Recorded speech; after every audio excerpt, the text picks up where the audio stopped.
waaw moom man li ma jàpp moom mooy Madiambal Diagne moom dans la rigueur des principes rien ne s'oppose à son extradition. d'accord alors ñu wax ci beneen sujet ba tey nii dañuy desandi ci li nga xamante ni moom moo di justice bi ak projet de loi bi nga xamante ni moom le premier ministre Ousmane Sonko wax na ko keroog ci li nga xamante ni moom moo jëm ci wàllum criminalisation wala sax durcissement mais ci keroog rek maa ngi la ci doon poser question nga andi ci ay quelques éléments mais d'après li ñu lire ci li nga xamante ni moom moo di boobule projet de loi Pape Ahmadou maanaam dañu ni dafa am benn inquiétude bu ci am parce que ci dernier paragraphe bi on a vu que ñu ngi ci àdduni képp koo xamante ni tey jii dem nga wax ni wala boole wala expliquer ni lii ak lii gis nañ ko ci homosexualité wala ñi nga xamante ñoom ñooy def acte contre nature ils sont dans l'obligation d'amener des preuves bu ñu àndiwul preuve yooyu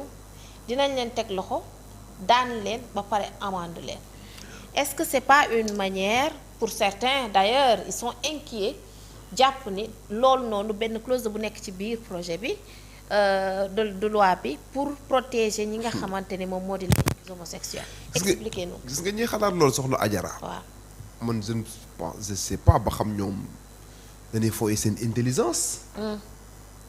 wala mais attends dans quelle société sommes-nous? mais soxna Adjara nit boo koy accusé sur le terrain pénal. par rapport à une infraction aussi. grave. non seulement aussi grave mais bu mën na yàq même àddunaw nit tey nit wax la yow góor jigéen nga traité la ko loolu mën naa yàq sa àddina def nga am defoo même tey bu ñu demee tribunal ñu seetal la wax gën ko wax ba sa tur ñu médiatiser ko rek tu risques d'avoir une réputation écornée léegi ñu am ay nit ñu ne non waaw loolu c'est juste pour protéger les non mais c'est extraordinaire au Sénégal. mais tey boo defee benn loi da ngay mettre en œuvre des garde-fous pour ne pas laisser yooyu lan la on est en train de les protéger. non on ne protège pas mais attends on ne protège pas les homosexuels. On ne protège pas les homosexuels mais on protège les éventuelles personnes innocentes yi nga xamante ne nan leen a tuumaal ci lu dul dëgg mais loolu kenn terew ko tey même bu ñu defuloon disposition boobu noonu. tey même disposition boobu bu ñu ko boolewul woon ci projet bi mais code pénal du Sénégal am na benn infraction bu tudd la dénonciation calomnieuse. waaw tey waxuma ci homosexualité mais infraction bu la mënti tuumaal nga dem ba yoon seetal la bu la neexee nga retourner la procédure contre ki la accusé woon. exactement loolu la ñu tuddee alors pourquoi faire ça alors. waaw léegi moo tax ma ne la si. ba pare affaire bi li ci gën a doy waar wala li ci gën a inquiétant man personnellement je vous le dis ça m'inquiète vraiment clause boobu noonu quand je l'ai dit je l'ai relu et ça m'inquiète parce que tout simplement ñun dañu nekk des taskatu xibaar dañuy wax dañuy dénoncer ci li nga xamante ni peut-être ay fait la wala loo xamante ni peut-être mën na gangréner la société c'est notre rôle de dénoncer de donner la bonne information pour que nit ñi mën ñoo dégg léegi yow imaginez on a dit acte contre nature loolu mooy loi bi maanaam loolu mooy mbir mi même si on l'a défini. mais acte contre nature boobu noonu tey jii ci biir clause bi loolu la ñu wax loolu la ñu expliqué mais ba wax ma do tey jii bu fekkoon gis nañu koo xamante ne wala yow nga njort wala nga jàpp ne wala nga am conviction ni kii loolu la c'est un homosexuel mais tey jii yow bu fekkee yow da nga war a dénoncer cette personne wala kii nii mi ngi koy def yow xam nga ni yow tu le sais mais même si yow xam nga ko mais amoo preuve boobu parce que tu ne peux pas fan ngay jëlee ay image fan ngay jëlee ay kii vidéo wala dara pour wax ni kii ñu ngi ni fekk ko il est en train de faire acte contre nature. C'est ça le hic en fait. léegi soxna Adjara problème bi foofu la fan ngay jëlee preuve léegi soxna Adjara la kon kan mooy dénoncer. la question que je pose mooy si lan ngay sukkandiku ba xam ne kii homosexuel la. non je dis la ma wax leer la dama ni mu leer la. mu leer la. waaw mu leer la xam nga la mooy mu leer la aux yeux du droit. waaw xam nga nag droit appréhension au droit ak appréhension profane bokkul. le droit n'est pas juste. le droit. La justice n'a pas pour vocation d'être juste. La justice elle dit le droit. être juste ak dire le droit bokkul de foofu la lecture du droit di defee différence entre le profane et le juriste xam nga tey lu leer xam nga yaa ngi préciser ne yow nga am lu leer xam nga en droit lu leer mooy lan. mooy nga am des preuves irréfutables. waaw foofu lay waxee. voilà c'est pour ça que je m'inquiète. dama ne la su ma nee lu leer. waaw tey jii par exemple nga dem yow nga teg ci sa gët nii. acte contre nature yow nga teg ci sa bët. nii mu leer na ni kii mii mi ngi def acte contre nature. mu leer na ni kii nii homosexuel la. nga xam ko. léegi yow imagineel nga ni kii dama ko war a dénoncer. nga dem au niveau du procureur wala au niveau ci tribunal wala dara forever nga dem expliquer pour wax ni kii kat fekk naa ko lii ak lii ak lii comme li nga wax le droit danaan la ana say preuve léegi avec ça ana say preuve yooyu noonu ci koo fa xam nga loolu on peut pas loolu je ne crois pas que nit mën na ko am preuve yooyu noonu pour xam ni kii nii day doon def acte contre nature xam nga loolu doo ko am léegi du coup yow mi nga xamante ni yow yaa ñëw pour dénoncer parce que jàpp nga ni lii la loi daf koy tere benn mais attention je termine oui pour que nga comprendre fi may waxee ak inquiétude bu ma am tamit nga mën maa éclairer parce que en tant que juge en tant que juriste je veux dire nga xam ni yow carrément kii homosexuel maanaam nga teg ci sa gët xam ni yow mi leer na la ni kii c'est un homosexuel tu dis que je vais le dénoncer ci parce que tout simplement loi bi daf koy tere lii la tënk daf koy tere damay dem dénoncer ko nga dem dénoncer ko ñu ne la ana say preuve nga leen mënuma am ay preuve parce que filmé wu ma ko wala def ma lii et tout yow ñu jàpp la yow mi ñëwoon pour dénoncer du la laaj an say preuve de du la laaj an say preuve de loolu lay laaj voilà je veux savoir boo ñëwee nga dénoncer nit nga wax ki homosexuel la les enquêteurs dañuy convoquer kooku noonu auditionné ko exploiter parce que en matière pénale la preuve est libre exploiter lépp lu ñu war a mën a exploiter pour avoir la certitude que kii homosexuel la confronter ko ak ay nit ñoo xam ne jàpp nañ ne ay nit ñu muy jëflanteel la yow nit ñooñu muy jëflanteel yow mi dénoncer sax mën nga cee bañ a xam dara parce que ñoom am nañ possibilité exploiter sa téléphone portable am nañ possibilité à travers des techniques d'enquête contraindre la à ce que nga tudd ay tur yoo xam ne dañu leen indi ñu confronter leen. mais Pape Ahmadou ci clause boobu on n'a pas dit ça. ah non noonu lay demee on n'a pas besoin de le prévoir dans la clause. ouais non on a ci clause dañu ne carrément yow boo ñëwee pour dénoncer boo andiwul preuve dañu lay teg loxo. non. amende la en plus boo ñëwee pour dénoncer andiwoo preuve dañ lay teg loxo. waaw xam nga loolu xam nga par exemple loolu. xam nga loolu par exemple tey soxna Adjara ñun ñu ngi def ay infractions man maa ngi def ay infractions. comment. ay infractions. ñun ñii ku ci nekk yaa ngi def loo xamante ne tey jii peut-être am na ñoo xam ne bu ñu ko xamoon mën na la seete. ok comme. mais léegi la moo tax kenn jàpp ñu parce que amaguñ ay preuves à notre encontre tey par exemple tey le fait que tey jii nii par exemple nit ñu mën a poursuivre nit ki parfois pour diffamation mais c'est parce que da ngaa tuumaal nit loo xamante ne tey jii nii tu étais dans l'incapacité de prouver ça.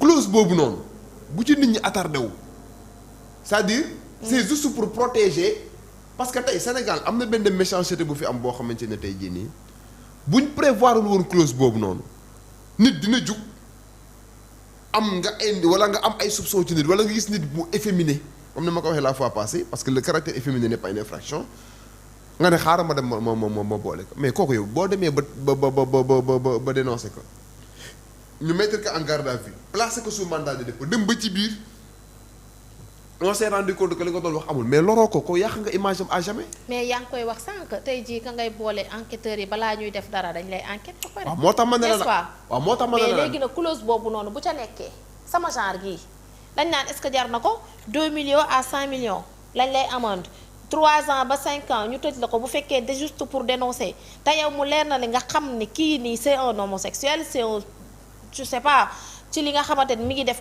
acte contre nature loi bi daf ko tere loolu noonu ñu def ko ci mu leer na ne yow lii moo nekk ci clause ci projet de loi bi yow tu vas dire que non même si su ma ko xamee je vais pas le dire parce que aw ma preuve yu ma yóbbu pour accompagner pour étayer mes propos. mais tout simplement léegi nag ñooñu noonu est-ce que duñu nekk à l'abri parce que Pape Ahmadou quoi qu'on puisse dire acte contre nature boobu noonu ñuy wax doo mës a gis ñu taxaw ca mbedd ma di ko def. dinañ ko def ci ay feneen wala kii tam foo xamante ni yow duñu mës a teg bët ni kii nii moom la boo jëlee benn question ñi ñuy jàppee viol est-ce que dañ leen a fekk ñuy violé dañ leen a dénoncé kay voilà te pourtant koo wax ne daa violé te violewul bu ko neexee mën na laa poursuivre pour dénonciation. Après. ah mais c'est du pareil au même. mais loolu nekku ci woon. attention de. waaw.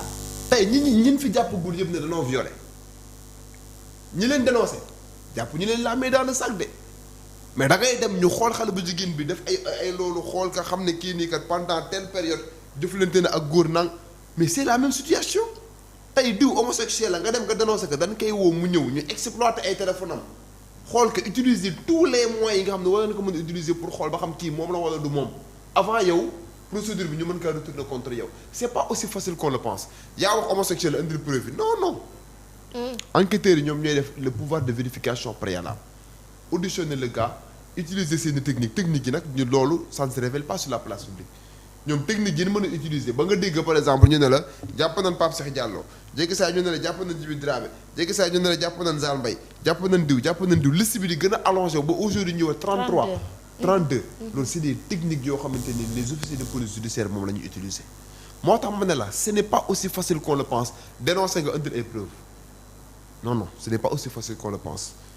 Cette disposition là moi je ne pense pas que dafa nekk di protéger góor jigéen ñi mais dafa nekk benn garde-fou contre des personnes mal intentionnées yi nga xam ne nii capable nan par méchanceté tout mal nit affaire góor jigéen alors que nekkoo góor jigéen donc pour barrer la route en tout cas à ces gens là loolu moo tax ñu prévoir cette mais man jàpp naa mais est-ce que les gens auront le courage de dénoncer. mais man jàpp naa ne sax surtout avec cette situation. man jàpp naa ne disposition boobu mënoon na cee ba ñu dugg. voilà parce que déjà koo fi tuumal ne homosexuel te du homosexuel code pénal déjà du Sénégal permettre na ko mu am lu mu def. La diffamation elle est là la dénonciation calomnieuse elle est là. donc man jàpp naa ne mais la personne concernée moom mooy dem porter plainte mais là moom on dit que c'est tout à fait le contraire c'est le procureur sax mën na autosaisir. waaw léegi parce que aussi da ngay comprendre ne carré infraction bi. l'homosexualité c'est une infraction en tout cas waxuma gravité du point de vue de la condamnation mais gravité dans sa capacité à écorner la réputation de la personne poursuivie. mais avec ça est-ce que les gens vont avoir le courage de dénoncer.